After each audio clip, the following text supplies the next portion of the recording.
મહીસાગર જિલ્લાના લુણાવાડા ખાતે પણ સંસદમાં ગૃહમંત્રી અમિત શાહ દ્વારા બાબા સાહેબ આંબેડકરનું અપમાન કરવામાં આવ્યું હોય તેઓ માફી માંગે તેનો વિરોધ કરવામાં આવ્યો। આ વિરોધ મહીસાગર જિલ્લામાં પણ જોવા મળી રહ્યો છે। લુણાવાડા ખાતે પણ તાલુકા કોંગ્રેસ સમિતિ દ્વારા વિરોધ નોંધાવવામાં આવ્યો, જેમાં ખાસ કરીને ધારાસભ્ય ગુલાબસિંહ ચૌહાણ તેમની સાથે જિલ્લાના કોંગ્રેસના હોદ્દેદારો NSUI આ તમામ લોકો જોડાયા હતા। હાથમાં બેનર સાથે તેઓ દ્વારા રેલીનું આયોજન કરવામાં આવ્યું હતું। સૌપ્રથમ સરદાર પટેલની પ્રતિમાને પુષ્પાંજલિ અર્પણ કર્યા બાદ રેલીની શરૂઆત કરવામાં આવી। અલગ અલગ વિસ્તારમાં રેલી ફરી અને તે પહોંચી આંબેડકર ચોક ખાતે, જ્યાં ડોક્ટર બાબા સાહેબ આંબેડકરની પ્રતિમાને પુષ્પાંજલિ અર્પણ કરવામાં આવી અને ગૃહમંત્રી અમિત શાહ ડોક્ટર બાબા સાહેબ આંબેડકરના અપમાનને લઈને માફી માંગે તેવી માંગ કરવામાં આવી।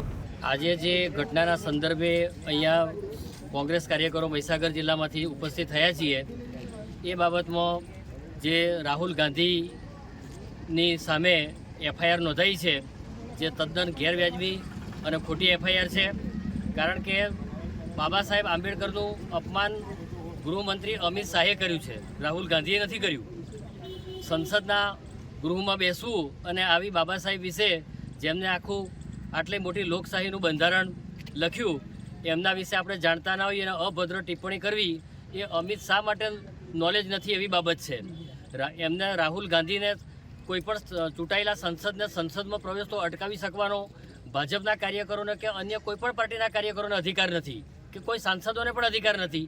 એ લોકસભાના સભ્ય છે એટલે સંસદમાં જઈ શકે છે અને એમને ખોટી પ્રવૃત્તિ કરવી છે અને આ તો ચોર કોટવાને દંડે એવી પરિસ્થિતિ આ ભારતીય જનતા પાર્ટીના સાંસદોએ ઊભી કરી છે। એ એમની ધક્કામુક્કીથી પડી ગયા છે। વિડીયો જે ફૂટેજ છે એ જોવામાં આવે તો એમાં રાહુલ ગાંધીની કોઈ ભૂમિકા એમાં છે જ નહીં। એટલે આ જે એમને કાર્યક્રમ કર્યો છે FIRનો તદ્દન ખોટો છે। એમને હંગામો કરવો છે, દેશની પ્રજાનું અદાણી અંબાણી મુદ્દેથી ધ્યાન ભટકાવવું છે અને એમનો રાજકીય રોટલો શેકવો છે, એનાથી વિશેષ બીજું કંઈ છે નહીં। સ્વાતંત્ર્ય સંગ્રામના એક યોદ્ધા અને ભારતીય બંધારણ જેને આપણને આપ્યું છે એવા ડૉક્ટર બાબા સાહેબ ભીમરાવ આંબેડકરના સંસદમાં જે રાજ્યના દેશના ગૃહમંત્રી દ્વારા જે અપમાન કરવામાં આવ્યું છે, એમનું નામ લેવા કરતાં ભગવાનનું નામ લઈએ તો 7 જન્મ સુધી જન્મ સુધરી જાય એવી જે વાત કરવામાં, એ બેહુદી વાત છે।